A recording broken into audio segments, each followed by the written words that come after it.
Today, we're breaking down every aspect of this team, the stats, the weaknesses, the X factors, to answer the question once and for all: are the Broncos elite? Let's start with the most important position in football, quarterback.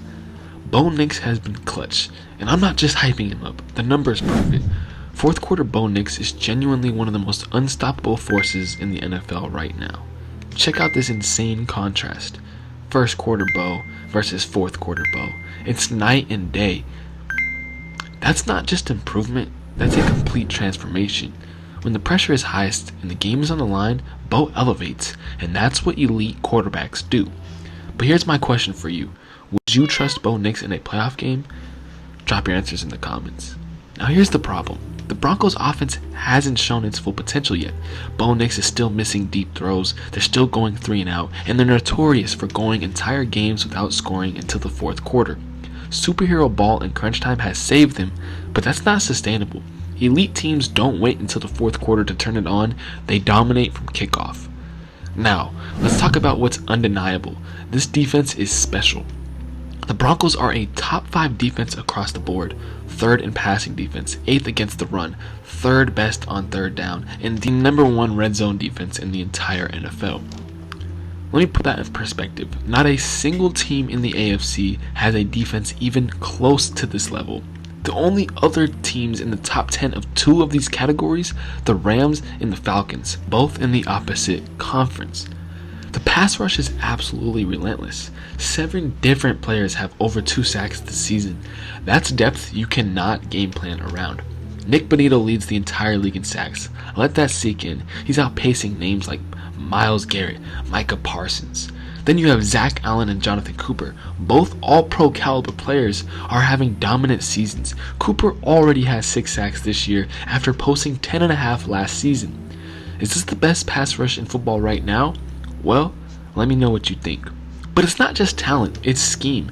Vance Joseph has put on an absolute clinic this year. He doesn't just rely on his best players to make plays. He manipulates offenses with decoy schemes and elite play calling. Bonito isn't even an all-down edge rusher, but he leads the league in sacks because of how much attention he demands, opening up easier attacking points for guys like Cooper and various other edge rushers. The secondary is stacked.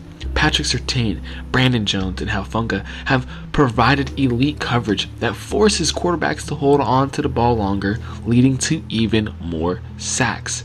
They have the fewest touchdowns allowed, 3rd fewest yards, and are dominating on every single level. This defense has allowed the least amount of touchdowns in the 3rd least in the league. This defense is elite, period. But let's be real. Elite teams don't have glaring weaknesses. And the Broncos have some. Discipline. They're the 2nd most penalized team in the league, only behind the Jaguars. That's unacceptable for a team with playoff aspirations. Elite teams don't beat themselves, and right now, the Broncos are doing exactly that. Linebacker inconsistency. While the pass rush and secondary are dominant, the linebacking core remains a weakness. Coverage issues from Alex Singleton and inability to stop elite offensive lines in the run have been exposed multiple times this season. Without Dre Greenlaw being consistently on the field, they are still missing that true middle linebacker. Now the most glaring issue is the offensive inconsistency. This is the big one. The play calling has been questionable, especially early in games. Sean Payton needs to do better at getting the offense rolling from the first snap, not just in the first quarter. Now let's talk about the pieces around Bo Nix. The offensive line is legitimately elite, ranked 3rd in pass protection, top 10 in yards per carry, and Bo Nix has been sacked the 2nd least in the NFL, and he faces the lowest pressure rate and has the highest average time to throw. That's championship level protection, and that's not an overstatement. The weapons aren't elite across the board, but they have elite specialties. Courtland Sutton is a mismatch nightmare for every cornerback in the league. His size and contested catch ability have been game changers, and he already has 2 game-winning back shoulder fades this season. His connection with Bo Nix is becoming nearly unstoppable. Marvin Mims is the X factor. His speed and playmaking ability through design runs, screens, and flat-out deep balls open up the entire playbook. And J.K. Dobbins has turned this run game around as the clear running back 1. J.K. Dobbins is flat out what the Denver Broncos did not have last season, a playmaker at the running back position. His ability to get between tackles, his ability to play after contact, and his speed to capitalize on this very good offensive line in Denver was exactly what the Broncos need to be able to rely on in games that the passing won't be there all the time.